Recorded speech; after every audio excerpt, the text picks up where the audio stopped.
Welcome back to another episode of Belsodfah, where the unexpected happens and the fun never stops. Today we have got a treat for you, a real culinary journey with a touch of elegance and a whole lot of passion. Yes, our guest today is a renowned Italian chef who has carved a name for himself, not just in Italy, but also right here in Cairo. He is here to share his incredible story, his journey as a chef, and the secrets behind his success. Please join us in welcoming our guest, Chef Giorgio Diana. Hi, Giorgio. 3, 2, 1. Here we go! Wow. I do. Like this.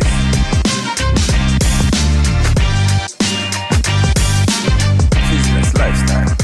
Hi. You want to start with our regular question? You forgot one thing. We prepared something for you, but I don't know if you should do it. I want to say, Chef Giorgio, è davvero un onore averti nel nostro programma. It's good. Yeah. It's nice. We tried. We just want to welcome you to our program. Yes. Thank you, guys. Really my pleasure to be here today. And we have a regular question, okay? I will tell you about the name of the show, okay? Belsodfah in Arabic, okay? It's an Arabic word. It means coincidence. Coincidence, okay. And we have a question that we ask to all our guests, which is, do you believe in coincidence? Yes. But not only coincidence, you know. Coincidence plus smartness plus knowledge, then you can achieve something, you know. Only coincidence alone will never happen. So Right. can you share with us But I believe in the law of attraction. So that you're going to have a lot of coincidence in life if you really want something. So 100%. So you put it out in the universe, believe in it, and then it just might come true. yes, one day, yeah. So can you share with us an achievement or a very important event in your life where coincidence plays a role?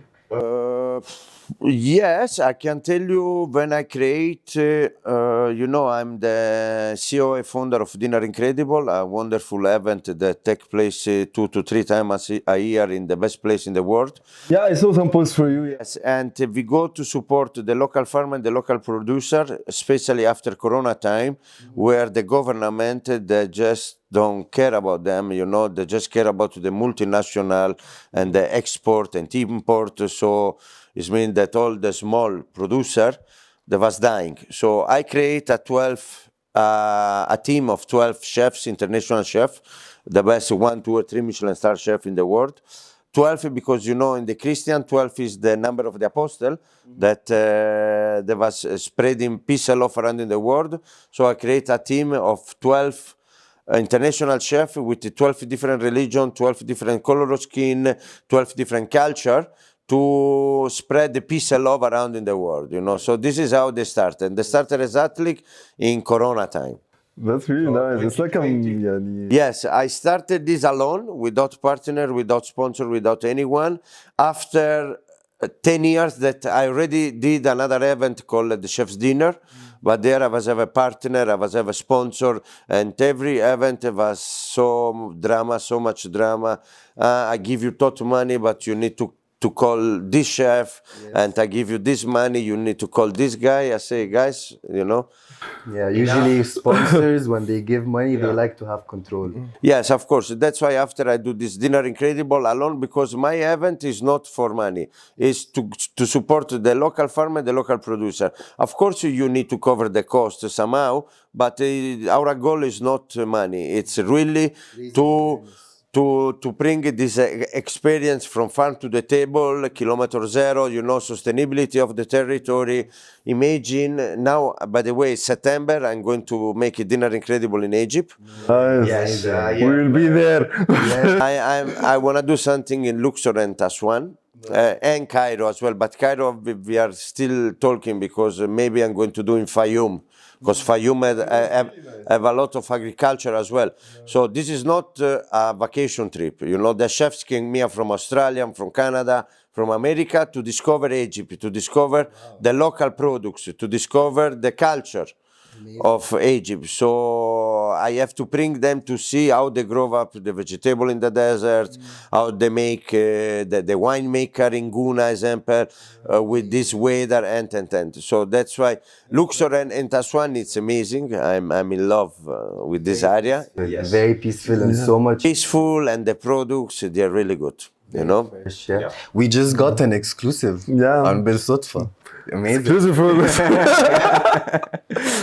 Okay. We will go back to the beginnings, ba. Okay. What sparked your passion for cooking? Eating. You love eat, so you start cooking. No, but this is a part of that, you know. I remember when I was a teenager, 14, 15 years old, and I come back home late, and my mom, she leave me some food in the oven, because from my family, my father have a construction company, so they wake up at 4:35 in the morning, so they go to sleep at 9 p.m. So me, when I arrive home and I want to eat, I open the oven, the fridge, I started to mix everything, experiment, you know, and after that, I was going in the geometry school. So I don't start it in the culinary school, because my father have construction company, so he wish that in that time I become an architect, so I can follow his dream. I have a very similar story. But we got him into engineering. The nice things was, first, I'm allergic of dust, so I cannot work in the construction. Work to your benefit. And second, in this age, no one of my friends was going in this school. So all my friends was going in the culinary school, because it's just 15 minutes from my house, and my other school was 1 hour far, so I need to take the bus, everything. So after 2 years, I decided to stop, and I don't say anything to my father. So I just went to the other You school. didn't know? You just... No, because my father never check on my school things, you know, only my mom. Yes. And I just... يا لا ده لو هنا if he in Egypt بالشبشب. You know the flip flops? Your mom will get... we don't have to do the flip. It was the best decision ever, because I went in the culinary school. I was there, and the professor see that I have talent. They say, Giorgio, you need to get out of here. Yeah. Because Sardinian in my age, you know, was a lot of problem with the mafia, political corruption. So, and also if you came from a good family, but everything around you, you know, they will affect, especially when you are young. So my professor say, go to Germany, I send you to work in this hotel. And from there I started, I never come back. That's so interesting. Because I have... First time to know you that one. Yeah. I went there alone. I can send you, I have here for, you know, Forbes magazine. I just had an interview, and I just sent all my completely biography. It's 5-page. I find that story very interesting, because I had a similar story. I studied architecture in Dubai, and I studied interior design in the US, but it was never my passion. I never wanted this, and I always wanted to join culinary school or hospitality. I wanted to travel to Switzerland and study hospitality. I'm 43. I don't know how old are you, but I'm 43. In my age, when I was 15, 16, to be a chef was very shame. Yeah. You know, my father say, you know, he saw that when we go in a restaurant, he saw these people like they're kind of slaves, you know, and this is the very old mentality. My parents had the same mentality, and especially in this region and in the Arab world, usually lawyers, doctors, Engineers, yeah, that's those are like the basic. Police officers, you know, this is the same. But guys, Egypt and Italy have almost the same mentality, yeah. Speaking of Italy, I know, like, watching the movies and learning about your country, we know that the food and recipes is very traditional, and a lot of recipes are passed down from between generations, from your grandma, your grandfather.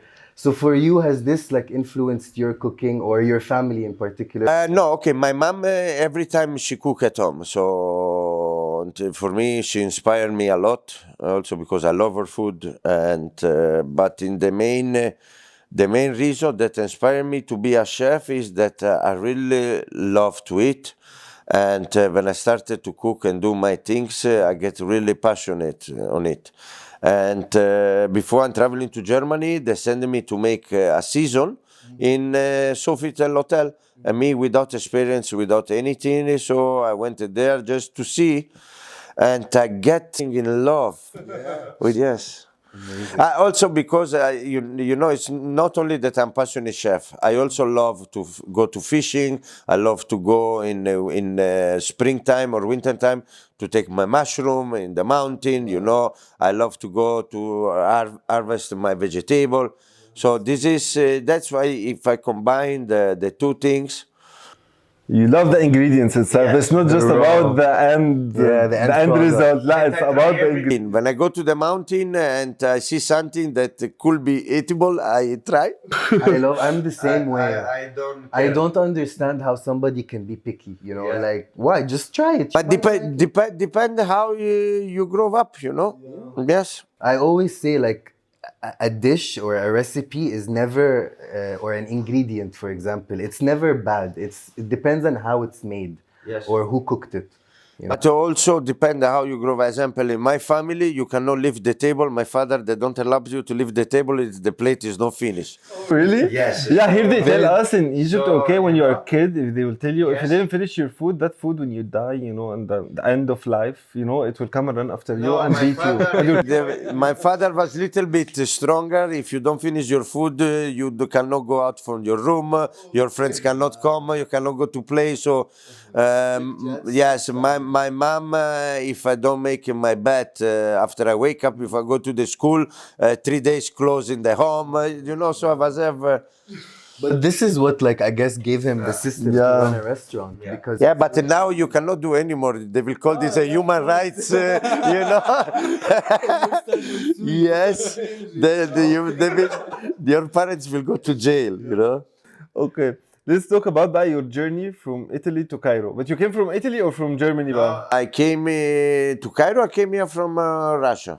From Russia. Yes, Hong Kong, Russia. Yes, after I came here to Egypt. You decided to come to Egypt, to move to Egypt. Okay, wait. I have a. no, let us. Okay. So you were born in Italy. Okay, born in Italy. So after I was 16 years old, I moved to Germany. I stayed there for 17 years, 18 years. From Germany, you know, after I study and I developed myself in the culinary world, I started to make competition, winning competition, work in the best restaurant in Germany. So from Germany, I moved to Turkey. From Turkey, I make Cairo. First time, 2014, I came to Sharm el-Sheikh to open Rixos Seagate.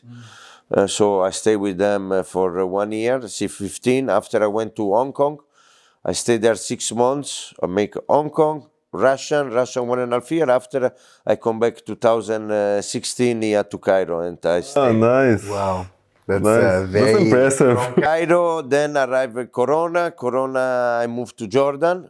Oh, you moved again out. Yeah, but still here. So, but I went to Jordan end 2019. Arrived Corona 2020, so I got stuck. I come back here 2021. 2022, yes. And 2022, I go to Taiwan. I stay 1 year there. And now, now I come back here and invest some money in the country. So I will stay here. Yeah. You know, as a chef, the nice things is that you can work all around in the world. So, and especially if you're not an owner. So before I love to travel, to see other different culture, have experience, you know, and especially when you are alone, so you can travel, you can do whatever you want. I always say food is a language on its own. You can live anywhere through the food. So you listed so many countries. What is like the most memorable experience for you in between all these countries or jobs? Okay, the best experience, according to my job and according to the ingredients that I use in my kitchen philosophy, for me, Asian. Hong Kong and Taiwan and Thailand, this area is the best. Wow. You know, you receive the fish alive. in the kitchen. You go 4 in the morning in the fish market to receive the tuna from I don't know from somewhere. I've seen somewhere online كده, it was on TikTok or something, they get like a big whale or some big fish, really big That's fish. the tuna. Yeah, the That's tuna. That was last week, $1.3 million for a tuna. Yeah. A big Bluefin tuna. tuna. Yeah, and they put it in the restaurant, and it's in London, right? Yes, that they restaurant is have. in London. Yeah, they get that big tuna. $1.3 million dollar tuna. Yeah. You know, but in these countries, it's not like here in Egypt. There, example, I went to see all the farm and the local producer, but there really you have the guy that is talking with the tomato. So now you think the guy is crazy, you know, they go with a spray and the leaves of the tomato, of the vegetable, you know. That's why in Japan you have this very expensive Wagyu meat, okay? Because the guy make massage on the cow. Yeah, for I don't know 6 hours every day. Yes, but Slow music. but the product is different, you know. They really care about their products, what you are eating, no pesticide, you know. 100%. Here is different. Here everything. First of all, because in Egypt the population is too much, so started to grow. You have I think 1 million a month. I don't know. I wouldn't be surprised. And like, there's areas in Egypt where people don't even register their babies. Yeah. Yeah, in the countryside and stuff like that. They still believe that they have like maybe 5-6 babies, and they believe in the evil eye.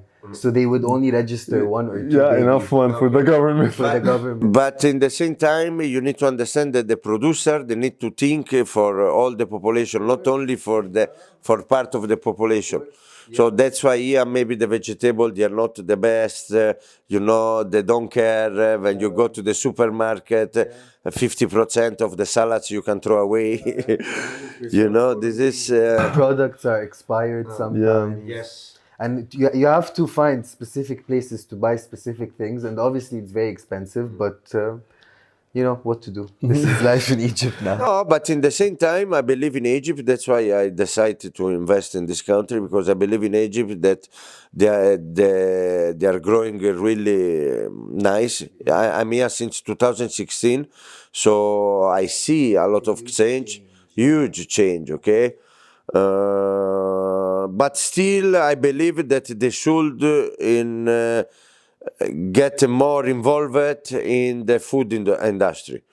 You know, also, I will never understand here why it's not working like in Jordan or in Dubai or in Saudi Arabia. I'm traveling a lot in this Arab country. Everything in the F&B, you know, you can import the wine from Italy, they don't pay taxes. You can import the turbot, the langostino, you know, the cheese Italian. Why here in Egypt is the... I don't understand why. You know, if you import the products, you will attract more guests, you know. People will pay. People are paying anyway. People will pay, it's right. Hey, you know, and in Jordan, the F&B products, they are tax-free. Yeah. So you don't pay on the custom anything. I open Solaya in Abdun, in Amman, and I order every week the fish from Italy, okay? And I don't pay taxes, I don't pay custom. Yes, yes. You go in Costco, in the supermarket, you find the pecorino, parmigiano, taleggio, all the Italian cheese on the vitrine. Yeah, in Egypt it's not like that. And when they get something, it's very expensive and very selective. And sometimes it's ruined because they don't take care of it properly. Yeah. You know what is the point? They get ruined in the custom, because in the custom they don't know how to deal with certain products. They They the don't storage. care. They don't care. They don't know, you know. They don't know. Yes, so... Okay, let's talk about your challenges, Ba. Okay, what are the biggest challenges? Give us one. Myself. Through your... I love that answer. Yeah. I love that Wow. answer. Why though? Why do you think? Are you a perfectionist? I'm OCD crazy, yes. Yeah. And I never happy. You can never? I'm never happy. Yeah. But I mean, it can be very difficult, but this is why like the quality is always high. Yes, but my restaurant I have 50% food cost maybe because I cannot charge the real amount of money to my customer, but in the same time I don't want to work with the low quality of products. So I I'm okay with that. But in the same time, I'm very perfectionist, and I try always to be the best. And I believe that one day I'm going to be the best. Maybe not today, not tomorrow, not next month. We're looking at your Yes. You're one of the best. No. This is last year. Yes, I took number 28 in the world. The number 28 Italian restaurant in the world. Yes, with my restaurant in Taiwan. Impressive. Yes. At least in Cairo, to us, you are the best Italian chef. Yeah. So you spoke a little bit about the challenges now that you're dealing in Cairo, but in terms of running the kitchen, because I know in Egypt things are very different. So in Egypt, yeah, first of all, you need someone Egyptian with you on the site to deal with Egyptian because it's not easy. Second, I don't know, I can. I love this country, and as I told you before, I invest some money here because I believe that one day it's going to be really, really, really amazing. But in the same time, I have people in my kitchen that his father passed away 3 times in a year. So how you will deal with these people, and most of the time after a busy operation, someone is sick, no transportation, and someone passed away in the family. Always an excuse. Yes, this is, I'm thinking that in this country they don't take things really seriously. Not only in the kitchen, but I mean in general. It's a job, I Even in my guess. For some field, people, in his field, it's like we yeah. see For some this all people, the it's time. just a job.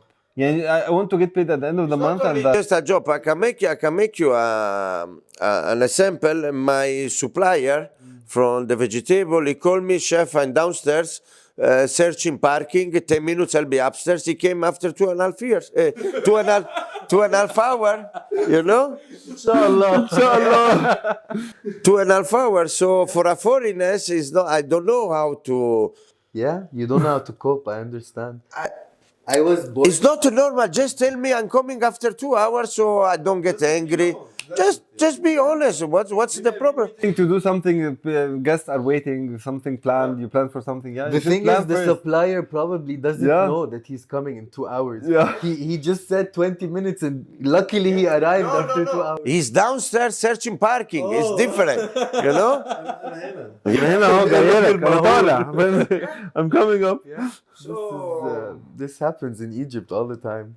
This is I don't know, but still almost 10 years in this country, I cannot get used to with this thing. Yeah, I can't. I am Egyptian. He used to live and abroad, and okay? I've been living here since COVID, but I was born and raised in Dubai, and I lived in the US. Until now, I can't get used to it. Yeah, Some whenever we things- do something or يعني related to workers or whatever, someone involved and not just us, is like later, حبيبي chill, it's fine. That's the normal everybody thing. around me is very cold. They're very used to it. Yeah, and I'm yeah, going it's okay. crazy. I'm going when I was doing an event, for example, once, and he was helping me with the event, and we were talking to the people for production, and I don't know what they want to do everything on the same day. I said, I'm it is like, what it is. It how? will happen. Just How? chill. In Dubai, this setup would have been done like 2 days ago. Yes. This is what I'm used No, to. here no. But let's talk about the meeting appointment. See you at 6:30. No one there. This is also in reservation in my restaurant. Now, because we are talking about Friday, I have a brunch. Every Friday, I have around 500 people in my restaurant. So if you reserve your table and you say to me, I'm coming at 4 and 4:45, you're not there, automatically you lose. You cancel and you give it to someone else. Of course, because I have the queue on the door. Patient 4:45 overseas. It's I have a discussion this Friday because someone booked the table at 4 p.m., arrived 7:30, and he came to me to discuss. Oh my God. Yes, how come I don't keep his table? I say, are you kidding me, or you just want to make me angry now? I was totally restaurant over full, and I think he was joking because it couldn't be. And it's not normal that. The confirmation message, just if you, and after 45 minutes, business. Call me at 4. Your reservation is at 4. First of all, you should call me at 3:30 to inform me that you arrive late. Second, if you cannot call me 3:30, call me later on and say, look, please keep the table, I'm coming. But you don't call, you don't send any message. Reservation call you, you don't answer, so. You know that in Europe, guys, also in Germany and Taiwan, no, you give your credit card. Yeah, you pay deposit. No deposit, no one touch your credit card. But if you don't show up, they will charge you the table. Oh, yeah. It's like that in the Okay. US also. But here some places also like, but in North Coast mainly, in In Sahel. yeah, they take should deposit, pay- though. they take deposit. No, deposit is above a certain amount of people, yeah. So speaking of your restaurant, Yeah, Storia. It's called Storia, Yes. which means story in Italian, right? It's the story of my life. So yes. I love that. So that's the what's the concept of the restaurant? Italian fine dining restaurant. So and with a plus of our branch on Friday. So because as you know, here in Egypt, only restaurant will not work. For Egyptian it's too boring. Yeah. So they need some mood, they need some vibe, they need some music. So Friday is the only day that we are allowed to have a brunch and DJ, which I don't want, but I have to. But what makes Storia stand out between the fine dining in Cairo, most of the restaurants? You know, first of all, because my knowledge and experience that I have here, and the passion, the passion that you give every day to the restaurant, and you try to be better than yesterday, you challenge yourself every day to be better and better. And Food and I've seen a lot of I've been there before and I've seen a lot of videos. The truffle, you get a real truffle. It's not just I really some places appreciate just that. get your oil, truffle oil, and they put it. No, I can see the grinder. because I'm targeting certain kinds of level of customer, But 80% of the people in this country, they just eat kosher and bechamel every day. So, and when they came to my restaurant and they started that they don't like the truffle, it's too no. They don't understand. They don't understand. I have a complaint in my restaurant why the burrata is soft inside, why because the fake burrata they produce here in Egypt, when you open they go out to the milk. Yes. But the original burrata, when you open, have stracciatella, is creamy inside. They study a lot, they go around in the world, they see different countries, not only Egypt or not only Cairo. So, and I expect that when you are coming to my restaurant, and no, not precisely, and you order a tartare, you know what is it. And what I say every time, if you don't know, we are 2024, Google it. Yeah. But don't order something because your friend ordered and you listen in your friend cries, and they order blah, blah, blah, blah, and you go in a restaurant and you don't know. So be smart also. We are in 2024, Google it, see what is it, because the carpaccio, it's a raw things. Yes. You cannot complain why the carpaccio is raw, because That's how it is. I should put you in blacklist for life, I don't blame you, honestly. It makes sense. Are you with or against putting ketchup on the pizza? Oh my God, you just I'm going. You are going to be also in the blacklist. Exactly. Yes. you never say that to an Italian. But why you guys never do it there? Why you should destroy something? Imagine if I put ketchup in your kosher. Sorry.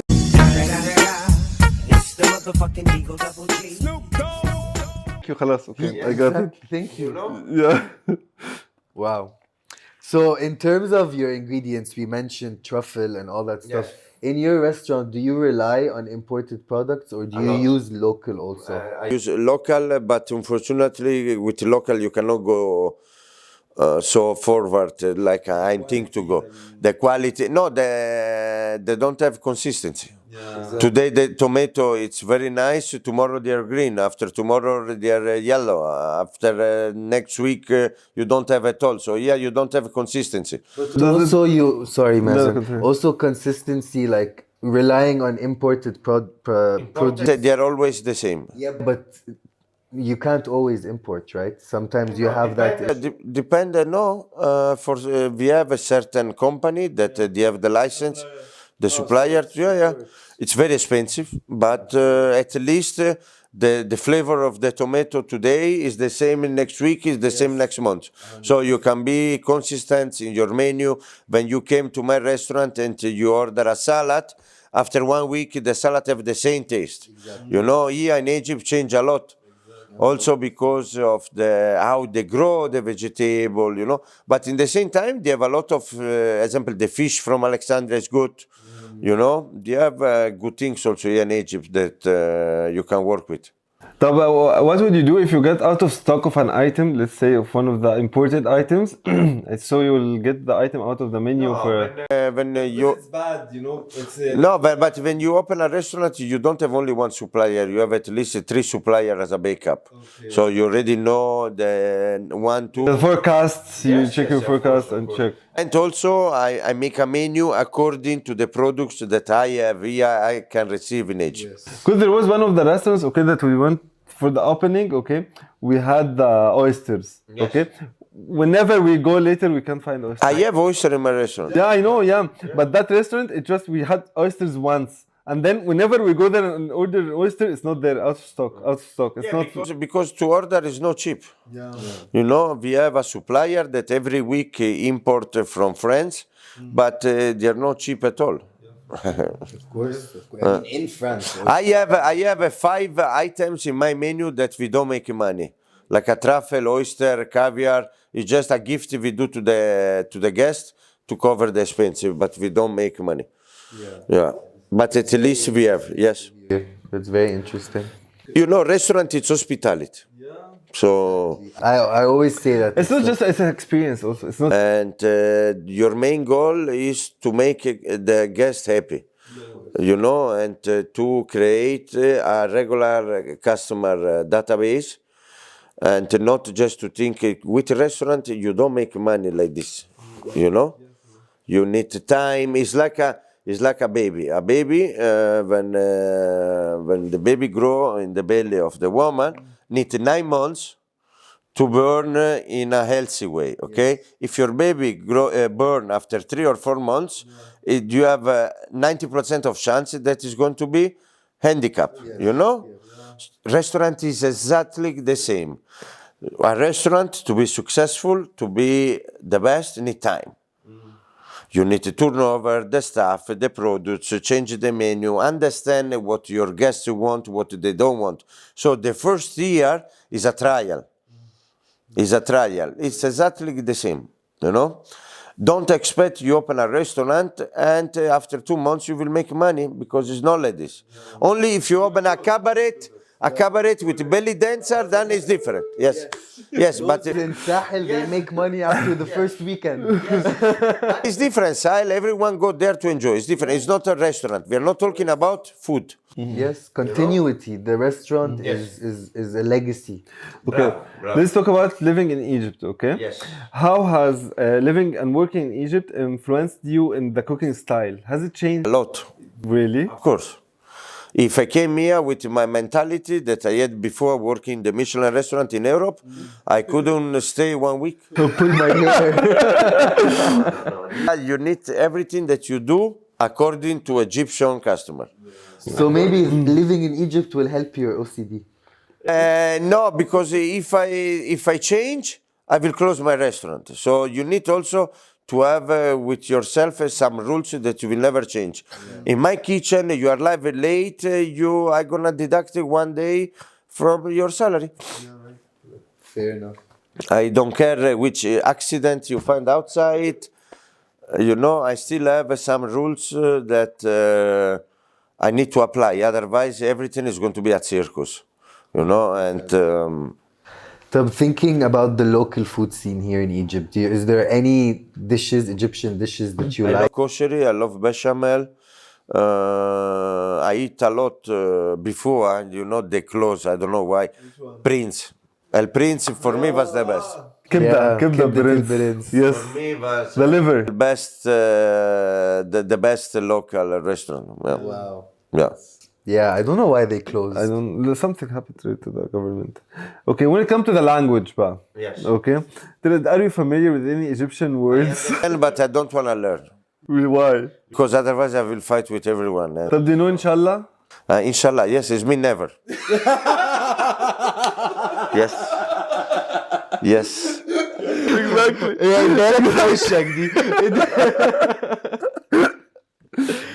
All right, let's go a little bit personal for a moment. What is one thing about yourself that people wouldn't know? Give us like a small thing. I mean, we saw a lot of things. We learned a lot of things about you today from this interview Yeah. that we didn't know. But if you were to give us one more fact like this, I don't know. Related to what? To my professional, to my private, you know? I say every time that, you know, also to my team, to anyone that know me, you know, I'm the most honest person that you can find. I don't have a double face. I say everything on the face. If you like or not, it's your problem. But at least I'm honest and you can relate it on me. If I told you that you can count on me, it means you can count on me. If I told you that you're an idiot because you're really an idiot and I don't want to make your face happy, I say, no, you are the best. And after you turn, I'm not like this. So at least you can count on me because I'm honest. You know? And many people, they don't like in this country. You know? But this is how I am. Okay, one more. If you weren't a chef, okay, what would you be doing right now? Either I follow my father's dream to be an architect or DJ. Yeah. So, yeah, DJ is better. We'll you play like music? I like parties. That's fun. Well, it was an absolute pleasure having you. Really, my Honestly, thank you so much for coming. And we're really excited to see what's to come, what's next in your journey. And Wallah, thank you for sharing everything today. It was really nice, and we enjoyed every moment of it. Yeah. Next dream to open a culinary school. So let's see. I will be your first student. Yes, but you know, we need to do ourselves. I have to find a private investor. So let's see. Inshallah, it will work out. And when I say inshallah, I truly mean inshallah, God willing, not the other inshallah. That's a wrap. Thank you so much. Can you say Belsodfah? Say it Belsodfah. Belsodfah. Belsodfah. Belsodfah. Belsodfah. Yes. Belsodfah. Okay. Thank you so much, everyone. That's a wrap for today's episode. And don't forget to share and like and subscribe. Thank you, guys. See you.